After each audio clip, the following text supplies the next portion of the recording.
조갑제 TV 시청자 여러분 안녕하십니까. 2025년 7월 20일 오전 11시입니다. 잘 나가던 미국 트럼프 대통령이 일생일대의 위기를 자초했습니다. 스스로 판도라의 상자를 열어 젖혔습니다. 거기서 튀어나오는 이야기가 아주 지저분하고 그리고 트럼프를 핥히는 내용입니다. 더구나 이 사건으로 자중질환이 일어났습니다. 트럼프 진영에서도 자중질환이 일어나고 트럼프를 적극 지지했던 월스트리트 저널이나 팍스 뉴스 측과도 지금 불화가 시작되었습니다. 이게 트럼프가 세계를 향해서 지금 벌이고 있는 관세 정쟁에도 큰 영향을 미칠 가능성이 있습니다. 트럼프 미국 대통령이 20여 년 전에 미성년자 성착취범 제프리 앱스타인에게 외설적인 그림이 그려진 편지를 보냈다고 보도한 월스트리트 저널을 상대로 100억 달러 명예훼손 손해배상 소송을 제기함으로써 이제 다른 언론까지 본격적으로 이 앱스타인 트럼프 커넥션을 보도하고 있습니다. 월스트리트 저널은 보도의 정확성을 재확인하면서 트럼프의 압박에 굴하지 않겠다고 선언을 했습니다. 이 월스트리트 저널 팍스뉴스의 소유주는 머독이라는 사람입니다. 이 머독과 트럼프는 친구처럼 아주 가깝지만은 머독이라는 사람이 하나 장점이 있습니다. 이 사람은 좋은 기사를 지키고 특종을 존중하는 사람입니다. 그런 점에서는 언론인이라고 볼 수가 있는데 머독도 트럼프의 부탁을 거절하고 있습니다. 트럼프 대통령은 어제 마이애미 연방법원에 월스트리트 저널 기자 2명과 발행사 다우 존스 그리고 월스트리트 저널의 모기업 뉴스 코퍼레이션과 소유주 루퍼트 머독 등을 상대로 연방 명예훼손법에 따라 100억 달러의 손해배상을 청구했습니다. 아마 이것은 세계 기록일 겁니다. 100억 달러는 약 14조 원입니다. 더구나 현직 대통령이 기사관계로 언론사를 이렇게 제소한 예는 없습니다. 얼마나 아픈가, 얼마나 이게 치명적인가를 역설적으로 알 수 있게 됩니다. 월스트리트 저널은 전날 2003년에 앱스타인의 50살 생일 축하 앨범에 트럼프의 이름이 적힌 외설적 편지가 있었다고 보도를 했습니다. 이 신문은 벌거벗은 여성의 윤곽선 그림 속에 타자기로 친 문장이 쓰여 있었고 생일 축하한다는 문구와 함께 서로가 비밀을 공유하고 있음을 암시하는 표현과 도널드라는 서명이 있었다고 보도를 했습니다. 해당 기사가 보도된 직후 트럼프 대통령은 자신의 소셜미디어 트루스 소셜에 쓸모없는 찌라시에 실린 악의적이고 허위 기사며 명예를 훼손하는 가짜뉴스 기사에 연루된 모든 자들을 상대로 강력한 소송을 제기하겠다고 했습니다. 그는 해당 편지 자체가 조작된 것이며 월스트리트 저널이 편지의 입수 경로와 존재 여부에 대한 구체적 설명도 없이 보도를 강행한 점을 비판을 했습니다. 그는 자신이 그림을 그릴 줄 모른다고 했으나 언론은 금방 트럼프가 그린 그림들을 파악을 해가지고 올리고 있습니다. 다우 존스 대변인은 성명을 내고 우리는 우리 회사 보도의 철저함과 정확성을 전적으로 확신하며 어떤 소송에도 강력히 대응할 것이라고 선언을 했습니다. 로이터 통신은 트럼프가 명예훼손에서 이기려면은 월스트리트 저널이 해당 내용이 거짓말임을 알면서도 고의로 혹은 무모하게 보도를 강행했다는 실질적 악의를 입증해야 할 것이라고 했습니다. 이기기가 힘들다는 이야기입니다.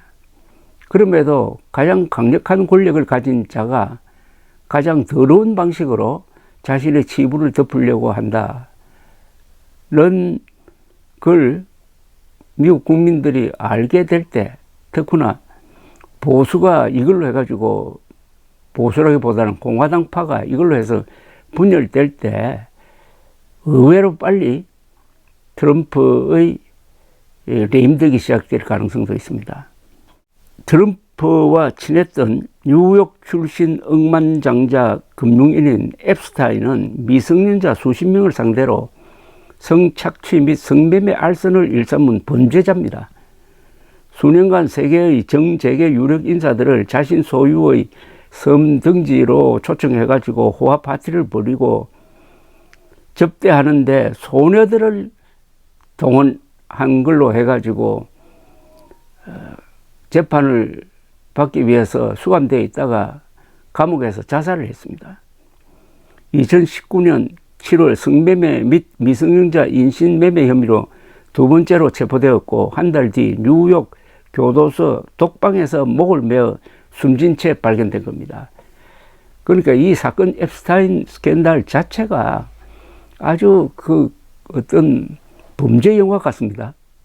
여기에 트럼프가 연루되어 있다는 이야기는 아주 공공연하게 떠돌았는데 이번에 이렇게 과잉 반응을 함으로써 스스로 그 판도라 상자를 열어 젖혀버렸다는 겁니다. 당시 자살의 원인에 대해서는 정재계 인사들이 포함된 앱스타인 성접대 리스트가 있다든지 하는 의혹과 어울려 가지고 타살이 아니냐 하는 음모론이 끊이지 않았는데 이런 음모론을 주로 제기한 사람이 트럼프 지지층이었습니다. 그런데 법무부가 최근 앱스타인의 성접대 손님 리스트는 없으며 사인은 자살이 확실하다고 발표하자 트럼프 지지층이 들고 일어나가지고 이제는 법무부를 공격하고 있고 트럼프는 법무부 장관을 변호하고 있는 이런 분열상을 보이고 있습니다. 그런 가운데 월스트리트 저널 보도가 나온 거죠. 언론은 월스트리트 저널 보도와 트럼프의 제소를 계기로 해가지고 이제 마음 놓고 트럼프 대통령이 1990년대부터 2000년대 초까지 앱스타인과 깊게 사귀었고 접대 파티에도 여러 번 참석했었던 상황을 자세히 보도하고 있습니다. 트럼프와 앱스타인이 다 여자를 좋아했다는 이야기인데 그 좋아하는 정도가 너무나 적나라하게 지금 보도되고 있다는 이야기입니다. 특히 뉴욕타임스는 미리 취재해둔 사실이 많은 듯이 즉각 월스트리트 저널 이상의 심층 보도를 지금 하고 있습니다. 이렇게 되니까 트럼프 지지층은 갑자기 트럼프를 비판하다가 이제 비호하는 방향으로 뭉치는 등 심상치 않은 사태가 일어나고 있는데 이 앱스타인의 고객 중에는 영국의 앤드류 왕자도 있었는데 이 앤드류 왕자와 상대한 소녀의 존재가 알려지면서 큰 스캔들이 되어가지고 그는 앤드류 왕자는 사실은 왕실로부터는 파문당한 상태입니다. 지금 오랫동안 지속되었던 앱스타인과 트럼프의 관계에 대한 많은 이야기, 사진 그리고 동영상이 지금 여기저기서 터져 나오고 있습니다. 트럼프가 월스트리트 저널을 제소하는 바람에 언론도 이제는 조심할 필요 없이 본격적인 폭로성 보도를 하기 시작을 했는데 여기에 트럼프가 자신이 판 함정에 빠졌다 이거죠. 자중질환이 일어난 겁니다. 트럼프 지지층이 찬반으로 갈리고 더구나 트럼프 지지층 중에서 가장 강력한 세력이라고 볼 수 있는 팍스뉴스와 월스트리트 저널로 소유주 모독을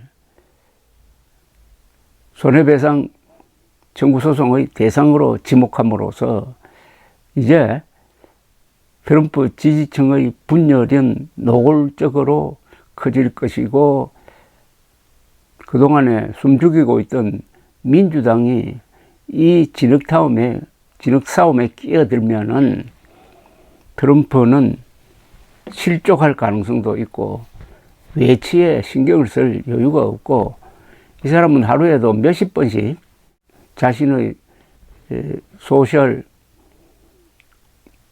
미디어에 글을 올리기도 하니까, 이 스캔들에 한번 사람이 빠지기 시작하면은 다른 데 신경 쓸 여유가 없어지는 겁니다.